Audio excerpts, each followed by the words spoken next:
Hello students, good morning to all of you. And in English grammar class, I would like to welcome you all first. Today's topic is modals, and this topic is equally important for the students of class 9 and students of class 10.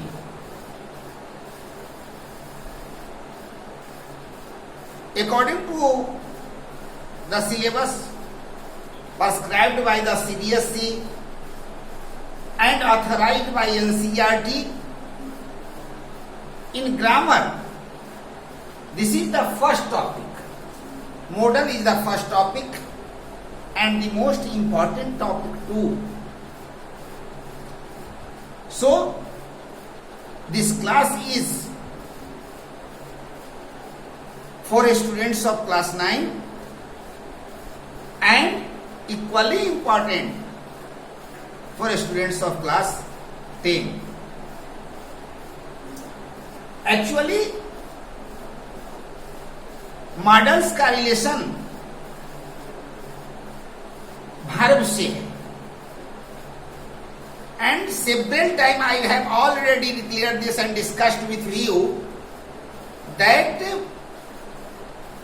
there must not be any sentence,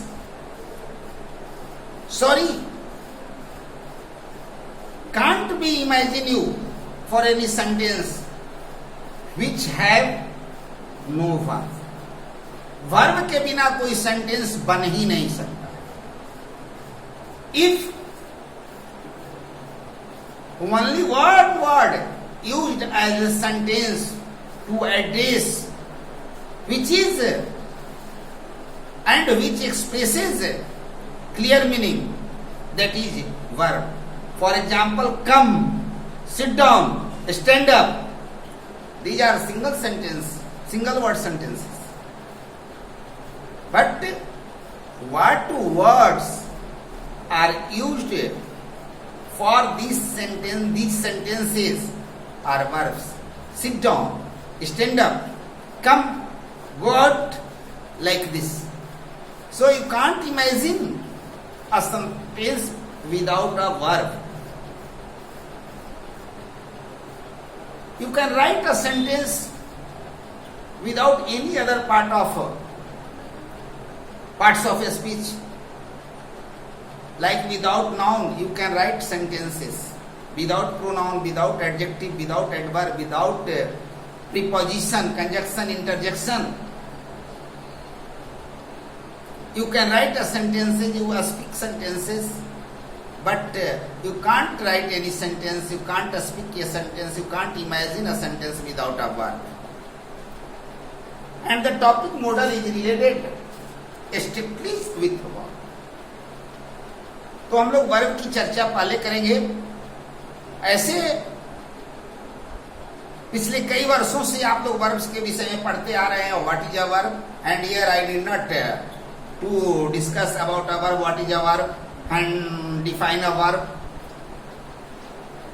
Basically, there are two types of verb.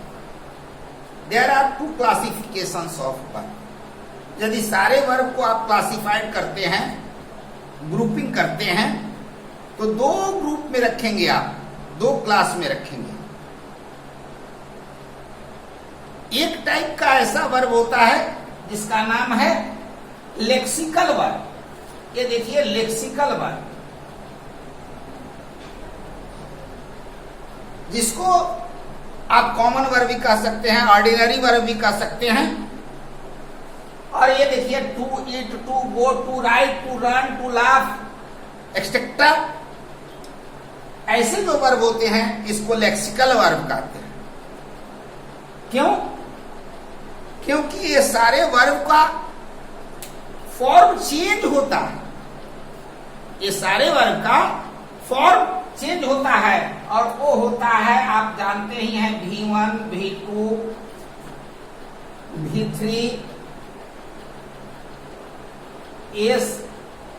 ES verb और ING verb. इसको V4 भी आप कह सकते हैं और इसको V5 भी कह सकते हैं। तो इतना फॉर्म होता है ये सारे वर्ब का, to eat, to go, to write, to run, to laugh. और ऐसा इतना ही नहीं है, ये तो मैं एग्जाम्पल के लिए दिया हूं, हजारों लाखों की संख्या में ऐसे वर्ब हैं।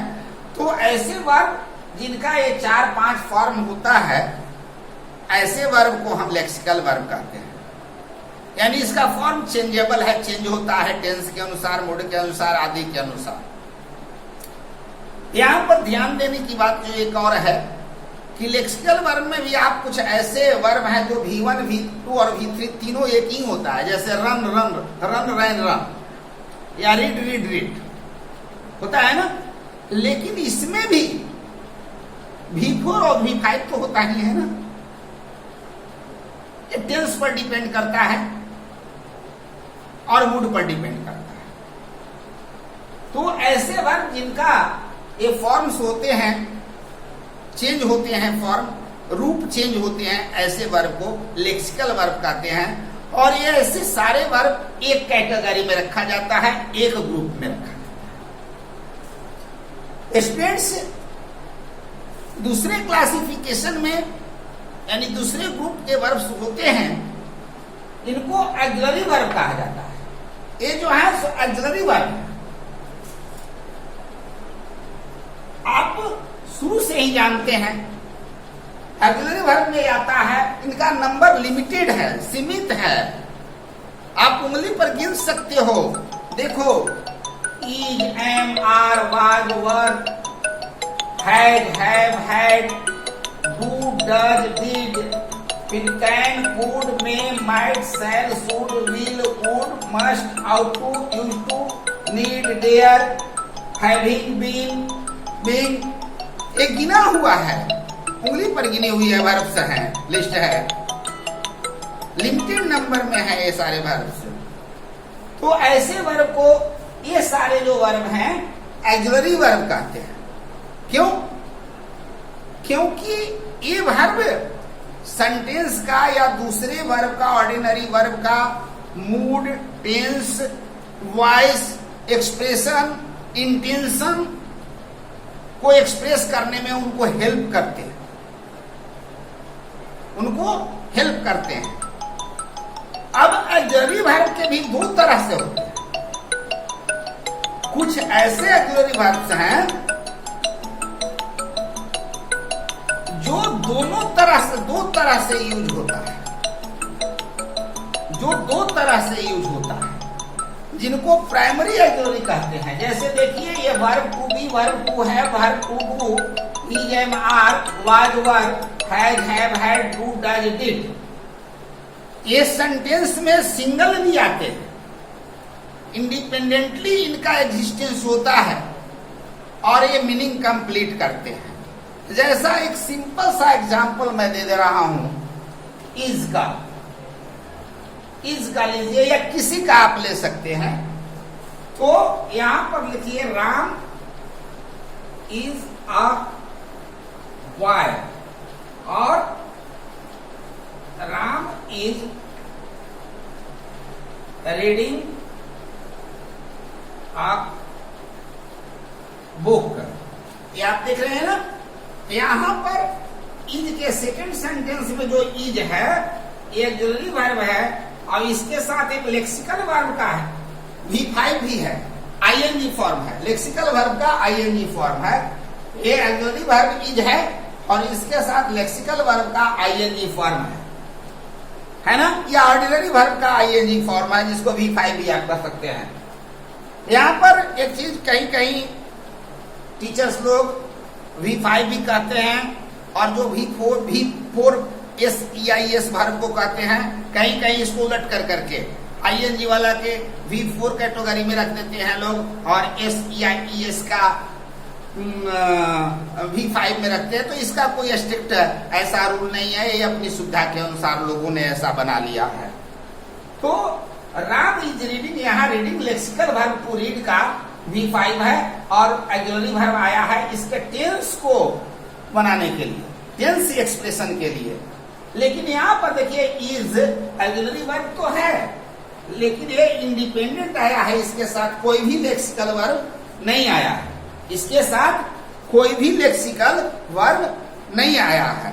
और ये जो इतने वर्ब्स जो verb to be, verb to have, verb to do आप जो देख रहे हैं, ये सारे वर्ब के साथ में ये कंडीशन है कि ये इंडिपेंडेंट भी आते हैं। जब इंडिपेंडेंट आते हैं, कहने का मतलब है इनके साथ कोई भी दूसरा मेन वर्ब नहीं होता है, तो ये मेन वर्ब के रूप में यहाँ आते हैं।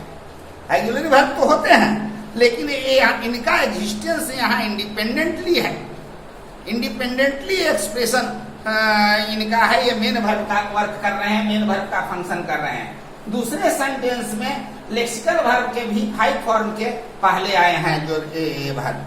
तो ऐसे जितने ऑक्सिलरी हैं, यानी verb to be, verb to have, verb to do, ऐसे ऑक्सिलरीज को हम प्राइमरी ऑक्सिलरी कहते हैं।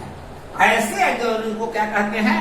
प्राइमरी ऑक्सिलरी कहते हैं। और ये तो स्पष्ट मैं बता ही दिया कि ऑक्सिलरी वर्ब का यूज होता है आपको टेंस फॉर्मेशन में, मूड फॉर्मेशन में, वॉइस फॉर्मेशन में, इंटेंशन फॉर्मेशन में और एक्सप्रेशन में।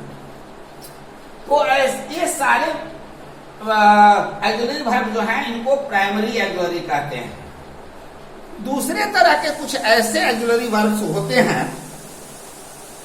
जिनके साथ सेंटेंस में लेक्सिकल वर्ब आता ही आता है, लेक्सिकल वर्ब का V1 आता है और कोई फॉर्म नहीं आता है, लेक्सिकल वर्ब का V1 फॉर्म आता है। जैसे देखिए can, could, may, might, shall, should, will, would, must, ought to, use to, need, dare, ये ऐसे ऑक्सिलरी वर्ब हैं जिनके साथ लेक्सिकल वर्ब का V1 फॉर्म आता ही आता है। इनका कोई इंडिपेंडेंट, जैसे is, am, are, has, have, had, do, does, dare, did के तरह इनका कोई इंडिपेंडेंट यूज सेंटेंस में नहीं होता है। ये वर्ब के हेल्प करने के लिए ये आते हैं। मेन वर्ब जो होता है, लेक्सिकल वर्ब का यूज हम मेन वर्ब के रूप में करते हैं, तो मेन वर्ब को हेल्प करने के लिए ये अकेले आते हैं उनके पहले। जैसे I can run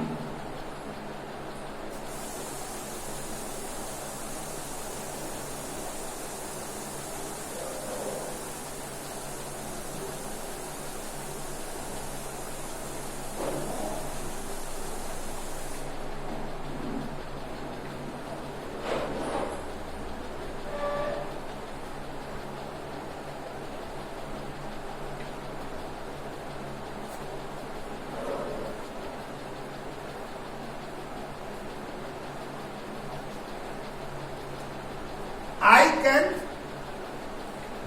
win the match. He will come tomorrow.